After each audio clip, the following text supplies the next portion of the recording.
Patricia de Lille is being given a chance to officially present her side of the story, so to speak, following controversy sparked by her decision to dissolve the SA Tourism Board. The minister is currently appearing before Parliament's Portfolio Committee. That meeting has just about kicked off. Let's listen in. For today's session, the delegations would have followed the apologies, and we would have then requested everyone to introduce themselves, because I'm not sure who of the board could make it and who could not make it, but we will be, so that you will also be able to note down when you are posing a question, who are the members of the dissolved board, or the previous chair that is here, or who you want to pose a question to. So it's coming, Honorable Maecho. Can we move to the apologies? Thank you very much, Chair, and good morning, honourable members, Minister and guests. The apologies I've received is from the MP from the Patriotic Alliance, Ms. Basson, and from the guest that we have invited, Professor Gregory Davids has submitted an apology due to work commitments, and from the board members, the dissolved board members, I've received 2 apologies from Mr. Jonathan Khadia and Mr. Tumelo Sidikani. I'm not sure if they decided to come or they're not here still, Chair, but if they went during the introduction, we'll know who is here.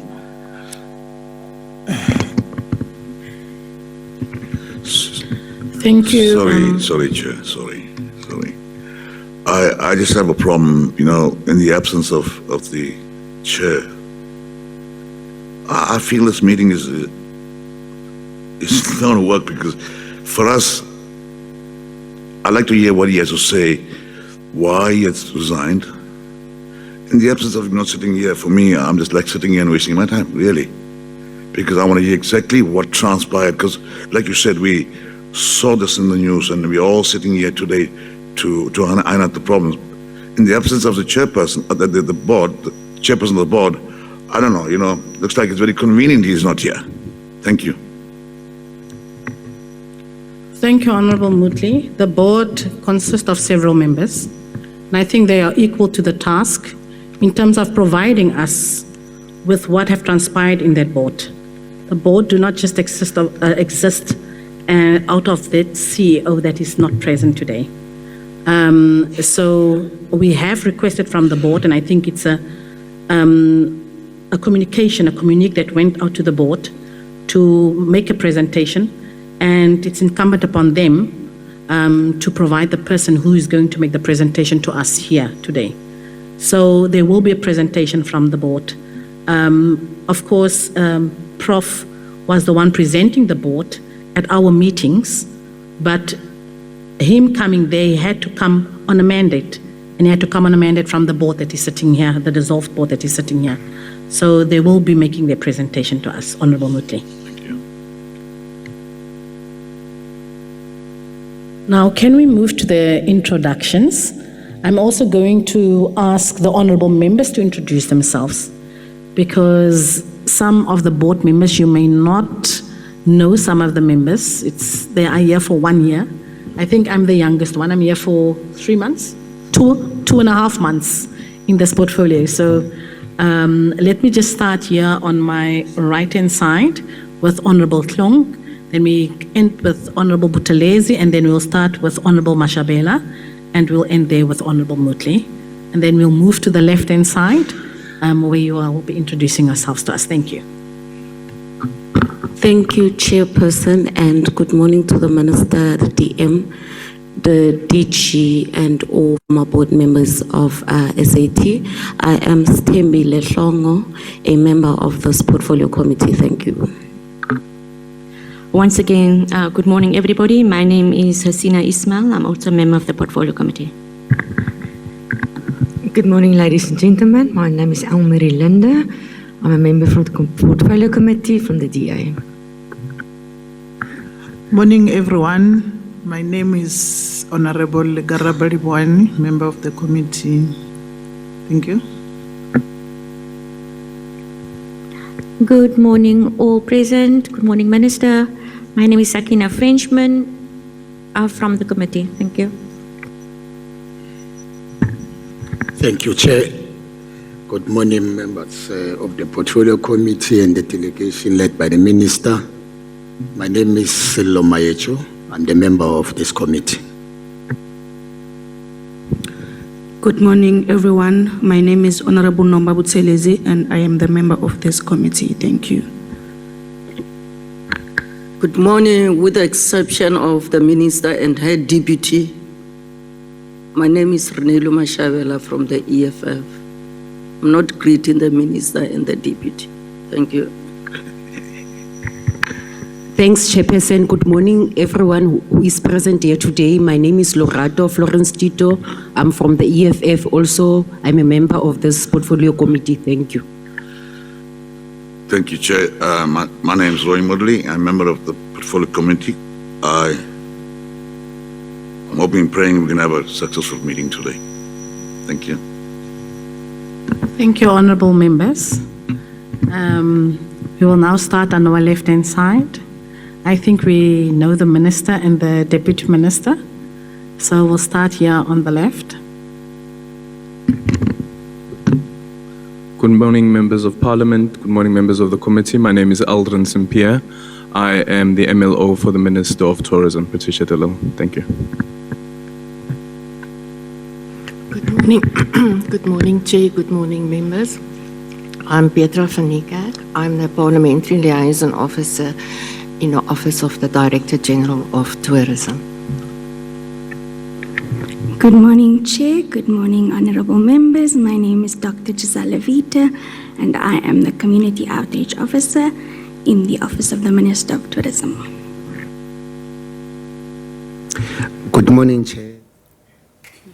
All right, once again, these are live visuals we're beaming to you from Parliament. The Portfolio Committee on Tourism is currently sitting to get to the bottom of the controversy surrounding the minister's decision to dissolve the SA Tourism Board. You might remember that decision sparked all manner of, well, let me just say it set tongues wagging with all manner of arguments and debates being hurled at the minister herself. In fact, there was allegations that she's trying to protect the CEO, I beg your pardon, it's the CEO who had been placed on precautionary suspension. She, of course, pushed back against that, saying that the intention here was to ensure that the board actually follows the prescripts of its own mandate. In other words, it acts according to its own regulations. The board itself was apparently sanctioned for calling a meeting without following the correct steps, but those who are against that decision say the minister is really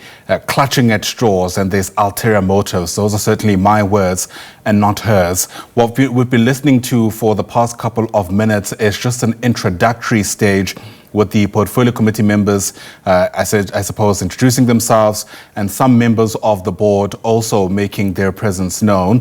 What is worth noting is that it seems the former chairperson of the board is not present, and already there's been an objection that's been raised about that, with one of the MPs suggesting that, this meeting won't be worth the time that's been set aside because this former chair's voice is missing. The chairperson of the meeting has pushed back against that, saying, in fact, the other former board members are certainly up to the task and will be able to respond. Lawson Naidu is now also introducing himself. He, in fact, incidentally, was apparently appointed as the acting chairperson, and Patricia de Lille says that decision itself wasn't at least procedural at the very least. So let's just continue listening in for you. Hopefully in just a moment, we'll get to the substance of why this meeting was called in a context where, as I mentioned, it certainly sparked so much controversy, that decision to dissolve the board. Good morning, Honourable Chair and Portfolio Committee members. My name is Judy Norkelly, and I'm also a member of the dissolved board. And I wish you all well and all of us well for the deliberations today.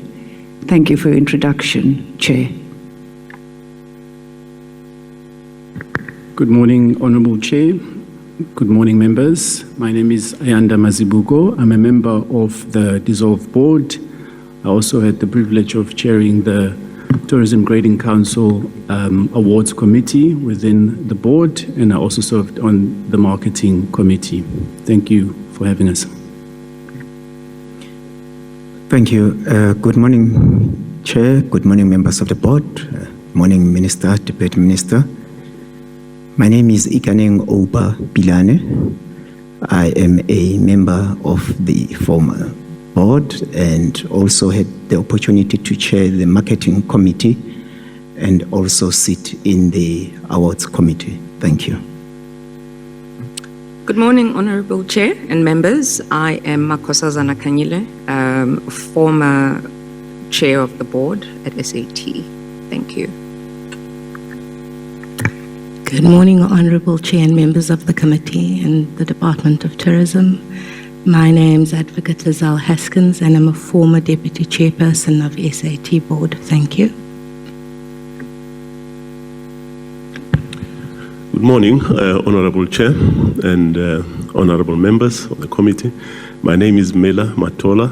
I'm a member of the former board and I also had the opportunity to serve as the interim audit committee chair.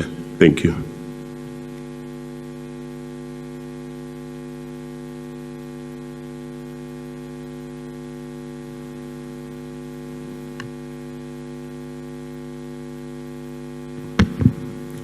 I think we have done with the introductions.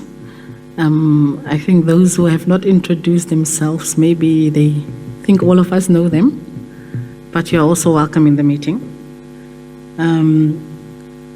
I think I've outlined which format the meeting will be taking. It will be a presentation by the minister.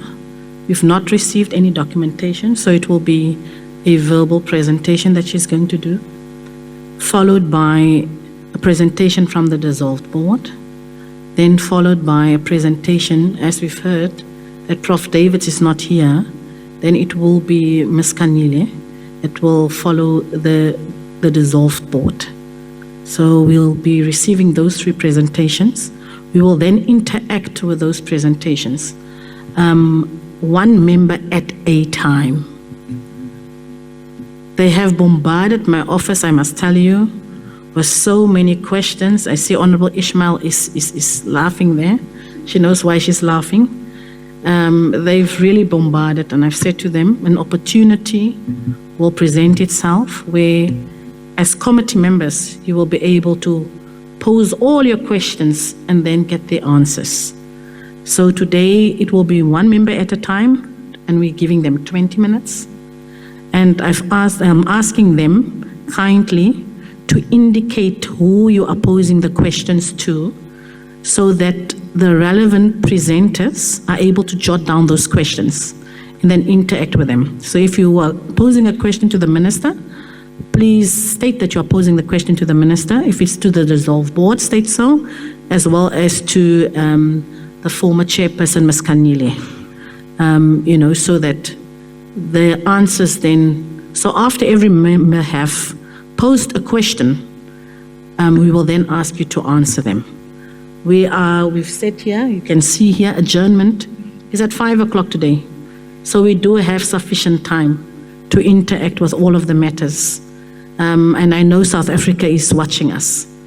They would also like to get answers, the same as the committee members sitting here. So I think we will just hand over now to the Minister, to Honourable Minister Patricia de Lille, to do a presentation. Thank you, Honourable Minister. Thank you, Honourable Chair, and good morning to, to all the members. Before I get to the presentation, I just need to answer a few questions posed by the Chair about why no presentation. On Friday at 14:39, I sent a WhatsApp to Dear Honourable Chair Ronaldo Lamongo. I hope you are well. I wanted to reach out to you ahead of Tuesday's PC meeting and provide you with an update from my end. My response is not yet ready for submission because I'm still awaiting input from the State Attorney to thoroughly address the PC's request. I look forward to the meeting. Thank you. Regards, Patricia. And then on Sunday at 10:31, I received a missed call from the chair. I was traveling and I responded at 17:54. Chairperson, good afternoon. I'm sorry I missed your call. I was traveling. Regards, Patricia. So that is on that matter. Then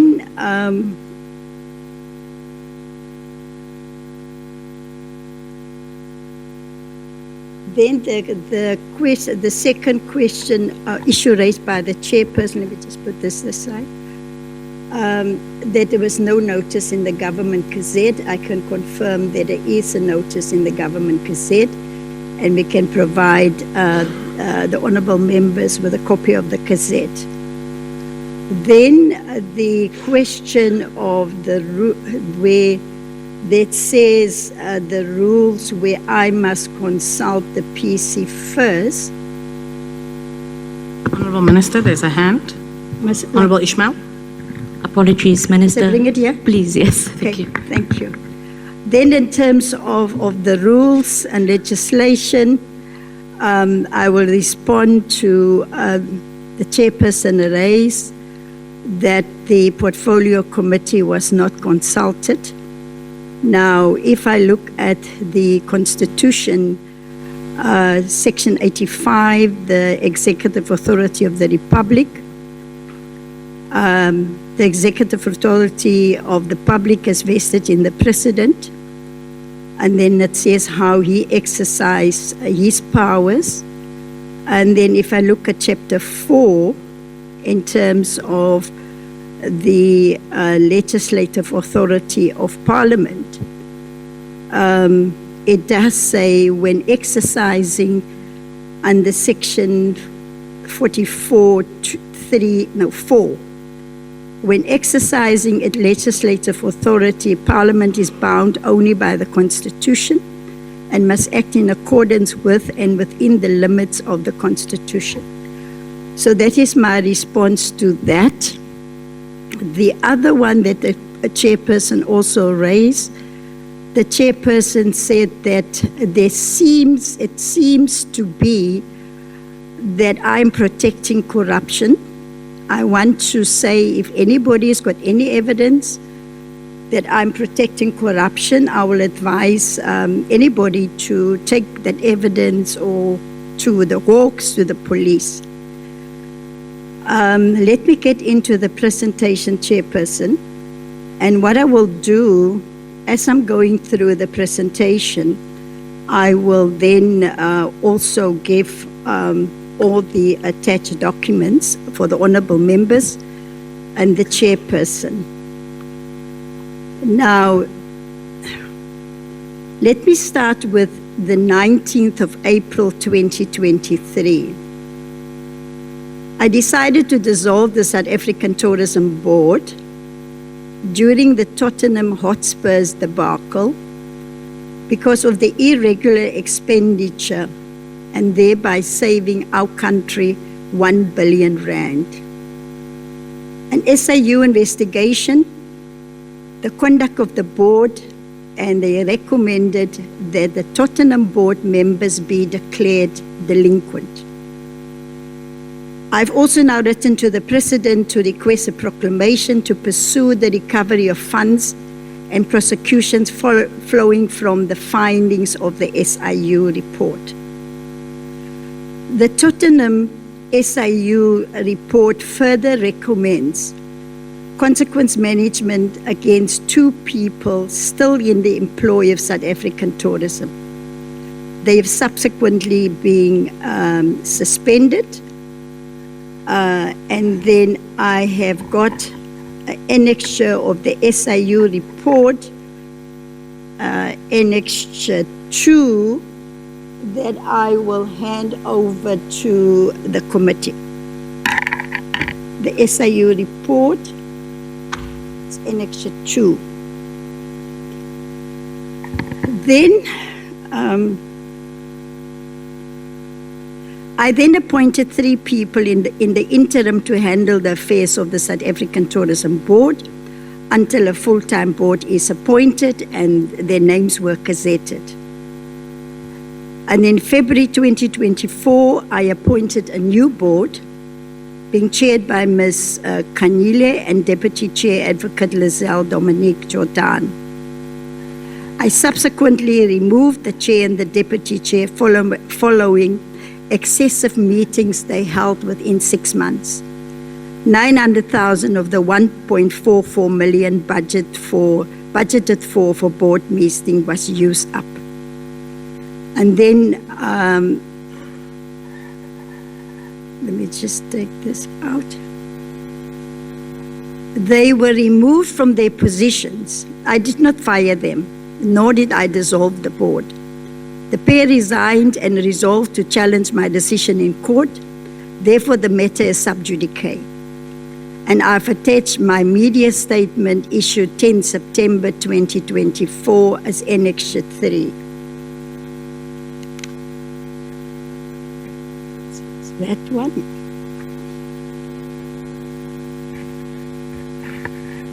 I had asked that the frequencies of these meetings be investigated, including alleged mismanagement by the board. This follows the resignation of the CFO, the Chief Financial Officer, who accused the board members of interference and overreach.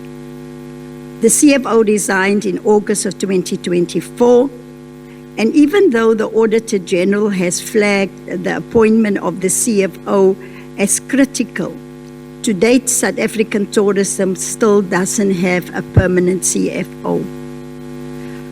The vacancy was flagged in my meeting with the Auditor General in April of 2025, and I will attach that as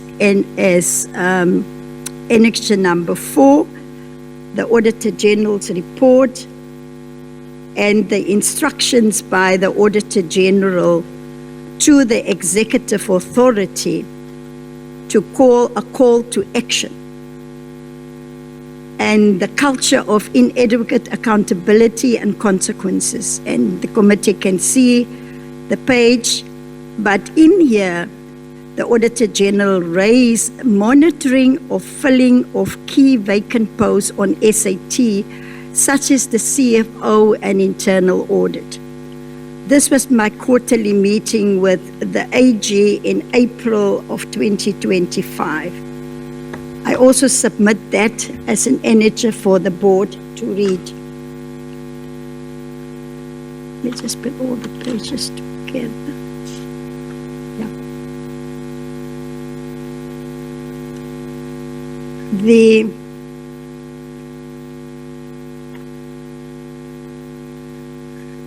So that's Annexure 4 years. The vacancy was flagged in my meeting with the Auditor General in April 2025. I then wrote to the board on the 13th of June, and I reminded the board of the AG's findings and guidance to ensure critical appointments at South African Tourism, including the CFO and the head of internal audit. This was on the 13th of June. Annexure 5 attached is a letter, the letter that I wrote to the board on the 13th of June, where I referred to the board had asked me for an extension to fill the post, and I said regrettably no extension will be granted because I've asked them to report to me by the 6th of June. So that's Annexure 5. I reminded the board again in a meeting of the 4th of July 2025, and again in a letter on the 13th of July 2025. And to date, honorable members, South African Tourism doesn't have a permanent CFO and the head of internal audit. Now, while I'm being accused of political interference, the AG's report reminds us, I as the executive authority must monitor the implementation of the planned actions, including the recovery of financial loss and the institution of consequence management. Now, in that meeting of the 14th of July and the letter dated 13 July, which is Annexure 6, I cautioned the board against convening meetings that are unprocedural. In my letter, I said to the board, board governance and lack of clear outcomes. It has come to my attention that special and ordinary meetings are being called without due process being followed. This undermines the integrity of the board and renders any outcomes from such meetings procedurally invalid. Moreover, the absence of properly constituted meetings with clear resolutions and follow-through is unacceptable. The board must ensure that all meetings are lawfully convened, appropriately chaired, and result in actionable and recorded decisions. So that is Annexure 6 that I will also give to the committee.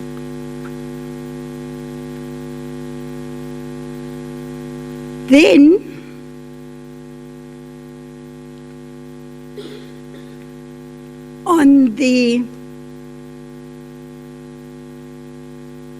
I did say that these failures I express undermine the integrity of the board and could render outcomes from such meetings procedurally invalid and unlawful.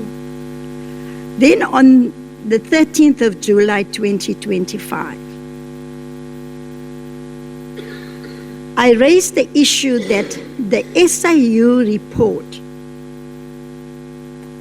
that we received in April of 2025.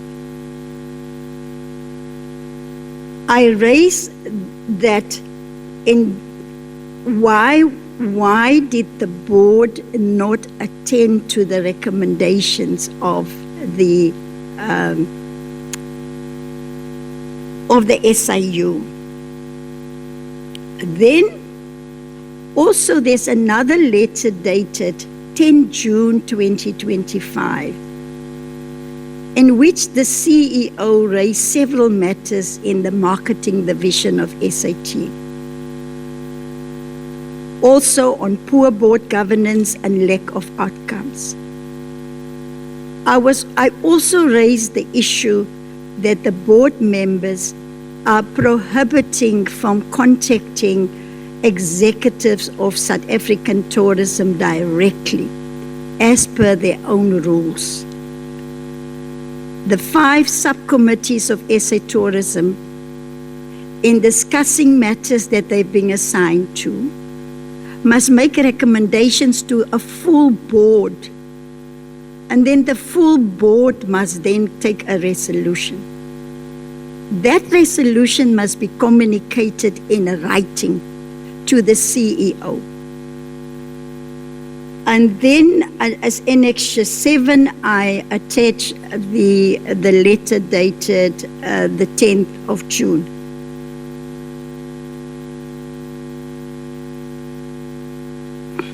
Then in a response of the board, and a letter dated 22nd July,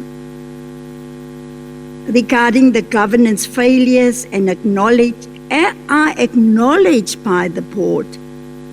And there was a commitment that interventions have been put in place, and these enhancements have and will ensure that all meetings are properly constituted, chaired, and documented. And I have attached the response of the board dated 22nd July as Annexure 8. Let's just get that there. It's Annexure 8. Now, on the 1st of August, hours after the quarterly board meeting that was held on the 31st of July, chaired by Professor Gregory Davids, the board unlawfully implemented a round-robin resolutions in the absence of a board chair. Instead of writing to me to appoint an acting chair to deal with the so-called urgent matters, the board gave Mr. Lawson Naidu the powers of a board chairperson with the title board representative. The legal advice to me confirmed that the actions of the board were unlawful and ultra vires. In no manner whatsoever do the provision of the Tourism Act number 3 of 2014 provide for a single member of the South African Tourism Board to communicate and implement the decision taken by the South African Tourism Board. Members must understand that the board is a creature of statute and is only limited to the exercise of the powers conferred to it by the Tourism Act of 2014. The board acted unlawfully. It exceeded its powers when it took a resolution dated 1st August, in that the very meeting where the impugned resolution was taken did not follow the lawful procedure in terms of Section 18(2) of the Act, the Tourism Act. And this is because only the chairperson of the board who was empowered in terms of Section 18(2) to call a special board meeting. Now, while this board denies that Mr. Naidu is the board chairperson, it's evident from its actions since the 1st of August 2025, that the powers of the so-called board representative includes powers exclusive to a board chairperson.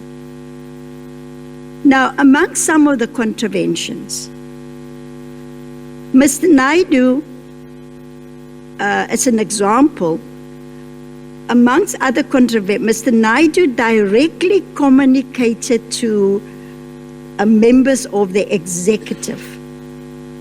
He extended the contract of the acting chief audit executives. Despite being formally advised also that the contract with CTH has lapsed, that is the legal firm, Mr. Naidu nevertheless continued to engage the services of CTH law firm and even went so far as to approve an invoice of almost 120,000. Now this amounts to authorizing payments for services outside the ambit of a valid contract, a clear contravention of procurement and financial governance prescripts. And in doing so, he placed the entire board at risk as he was purportedly acting on their behalf. I attach Annexure 8, which is a letter from the CFO, attaching also the invoice from CTH. Honorable members, every law in this country matters. Every cent matters. Part of protecting the public purse is to ensure that due process and governance is non-negotiable. I want to repeat, every law in this country matters. Every cent of the taxpayers matters. And part of protecting the public purse is to ensure that due process and governance is non-negotiable. And as I've demonstrated, there's been continuous governance failures by the dissolved board. I want to go back to the meeting of the 4th of July again. In that meeting, I lamented the board's failure to act on the complaints by the company secretary against the CEO. I lamented them. I even said to them, as an ex-trade unionist, I will always protect workers' rights. Why have you not acted on 2 grievances by the company secretary against the CEO? And I told the board that they failed the company secretary by not processing her grievances. Now, if that is the action of a minister who wants to protect the CEO, then I want to see this. It is also not true that I blocked the board from acting on the CEO in relation to the Nkubani report. I had asked the board for more information before giving my concurrence. First, when they wrote to me, I called a meeting with them 7 days later. I said, please, if you want me to consider your recommendation, can I have access to all the documentation that you have used so that I can apply my mind before I give concurrence? I went as far, and I only received the last document on the 4th of July in the board meeting. I went as far as asking the Minister of Public Service and Administration, Minister Buthelezi, to help me and give guidance on the matter. I then received feedback from Minister Buthelezi on the 27th of July, 2025. Now,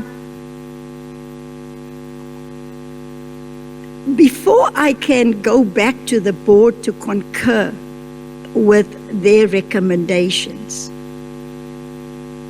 on the 13th of August, the board, represented by Mr. Naidu, they suspended the CEO for what the board deemed the retaliatory suspensions of the company secretary and the chief marketing officer. Now, honorable members, I don't want to venture into the merits of the claims. However, it is important to note that in the letter of the board to me on the 22nd of July, the board informed me that the CEO has been directed to ensure accountability, particularly the chief marketing officer, over the WWP contract extension, the DSTV Delicious Festival, and the Cape Town International Jazz Festival. Now, on the disciplinary action against the Chief Marketing Officer, in a letter dated 21st July 2025, the Audit and Risk Committee Chair wrote to the CEO that she is expected to take relevant consequence management steps in line with the delegation of authority of SAT. And I've also attached the letter as Annexure 9. Then, as it stands, honorable members, I want to assure this portfolio committee, there's no crisis. There's absolutely no crisis. I have appointed a group of 6 South Africans to handle the affairs of South African tourism, up and until I have appointed a permanent board. And the current group of 6 members will process all matters related to the CEO. Just last week, honorable members, I met with the tourism sector. I met with the industry, who continue to show support for the Tourism Growth Partnership Plan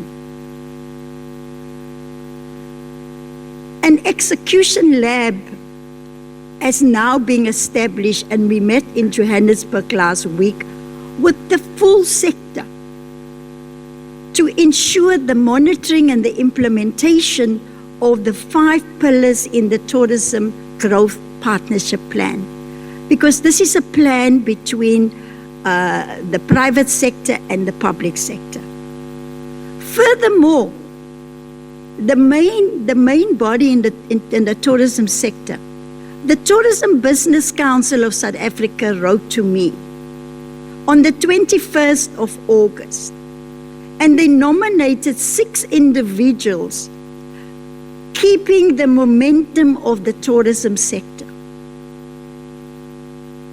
And I have attached a letter as annexure number 10, the letter from the Tourism Business Council.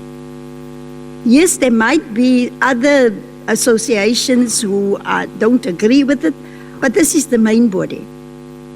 And that is annexure number 10. Now, in conclusion, Chairperson,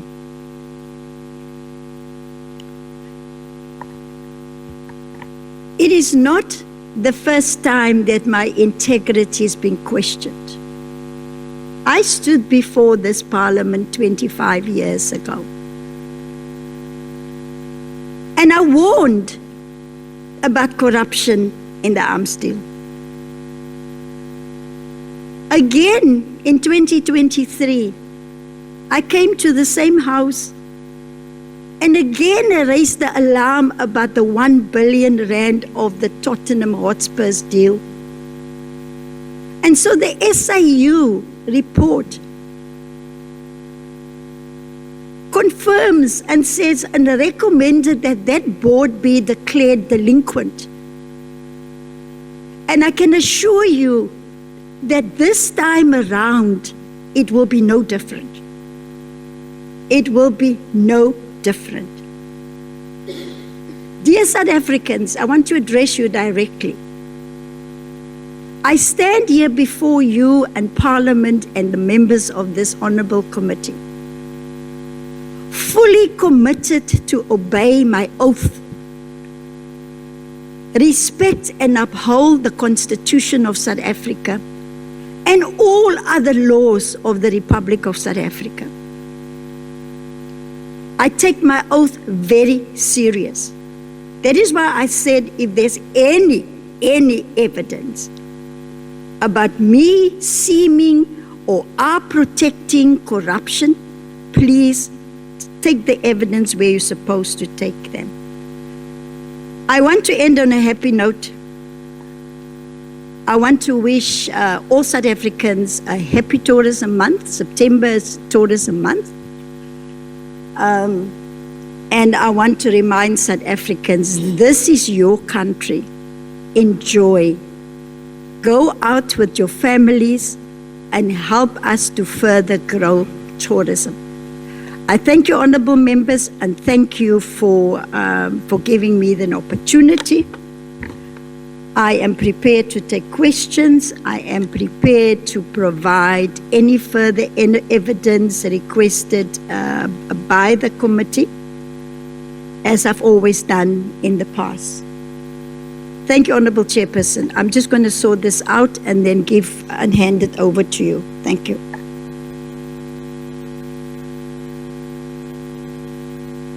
Thank you to Honourable Minister de Lille.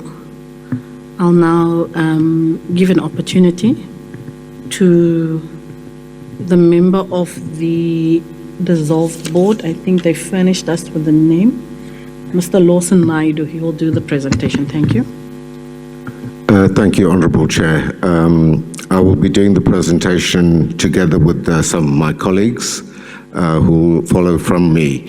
But I want to start off the presentation in terms of dealing specifically with the reasons for the dissolution of the board. And the key issue here, from our perspective, is that the reasons provided by the Minister for the dissolution of the board do not constitute good cause, as is required in terms of the Tourism Act.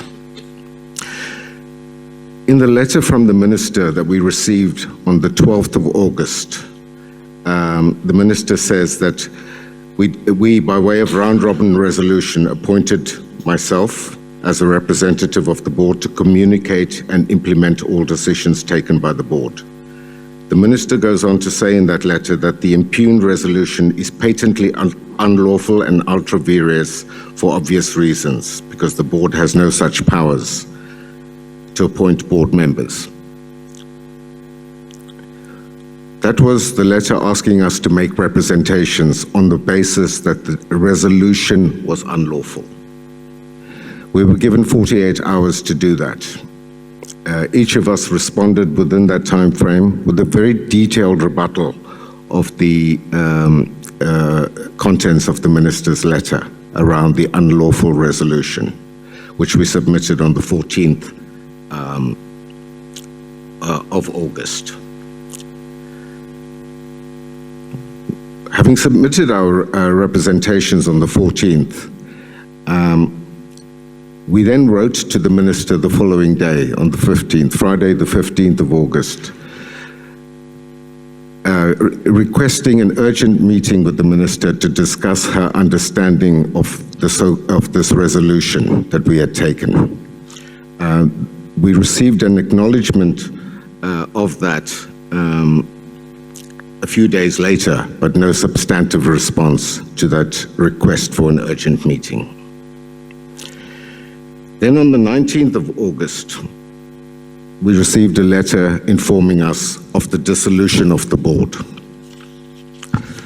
That letter provides different reasons for why the board is being dissolved.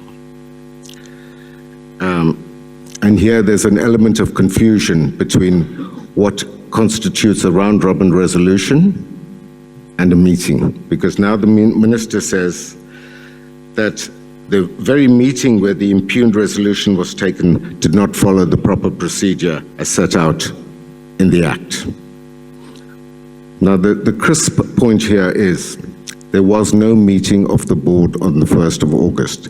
If we had held a meeting, there would have been no reason for us to take a decision by way of round-robin resolution. A round-robin resolution is taken through electronic communication when you cannot assemble the members of the board in one place and at one time.